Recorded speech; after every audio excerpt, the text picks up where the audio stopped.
પાલનપુરમાં ધરપકડ કરાયેલા સાધ્વી જયશ્રી ગીરીના 3 દિવસના રિમાન્ડ મંજૂર કરવામાં આવ્યા છે. પાલનપુરની ત્રીજી એડિશનલ સિવિલ કોર્ટે 3 દિવસના રિમાન્ડ મંજૂર કર્યા છે. જુદા જુદા 2 ગુનાઓમાં સાધ્વીના રિમાન્ડ મંજૂર કરવામાં આવ્યા છે. પોલીસે કોર્ટ સમક્ષ સાધ્વીના 10 દિવસના રિમાન્ડની માંગ કરી હતી.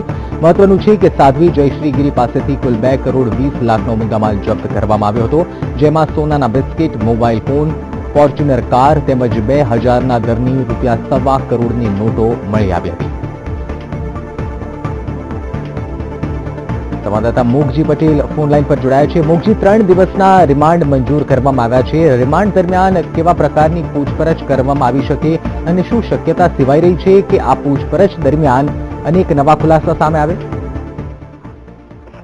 નિશ્ચિત જણાવી દઉં કે ગઈકાલે જે સાધ્વીની ધરપકડ કરવામાં આવી હતી, મોટા ભાઈએ એમની જોડેથી મુદ્દામાલ કરવામાં આવ્યો હતો, ત્યારે આજે એમને પાલનપુર સિવિલમાં મેડિકલ તપાસ માટે લઈ જવામાં આવ્યા હતા. ત્યારબાદ એમને પાલનપુર કોર્ટમાં રિમાન્ડ માટે હાજર કરવામાં આવ્યા હતા. જો કોર્ટમાં પોલીસે 10 દિવસના રિમાન્ડ માંગ્યા હતા, જેમાં કોર્ટે 3 દિવસના રિમાન્ડ આપ્યા છે. અને આ રિમાન્ડ દરમિયાન પોલીસને જે માંગણી છે, પોલીસની જે તપાસ છે, એમાં ખાસ કરીને આ પૈસા આટલા બધા, આ જે 2000ની નવી નોટો જે લોકોને તકલીફ પડી રહી છે પૈસા મેળવવા માટે, ત્યારે મોટા પાયે જે 2000ની નોટો મળી આવી છે, દારૂની બોટલો મળી આવી છે, સોનાના બિસ્કિટ મળી આવી છે, તે તમામ મુદ્દાઓને લઈને પોલીસ 3 દિવસમાં સઘન તપાસ કરીને નવા ભેદ ઉકેલવાની દિશામાં આગળ વધી રહી છે. બિલકુલ મોગજી, ધન્યવાદ જાણકારી માટે.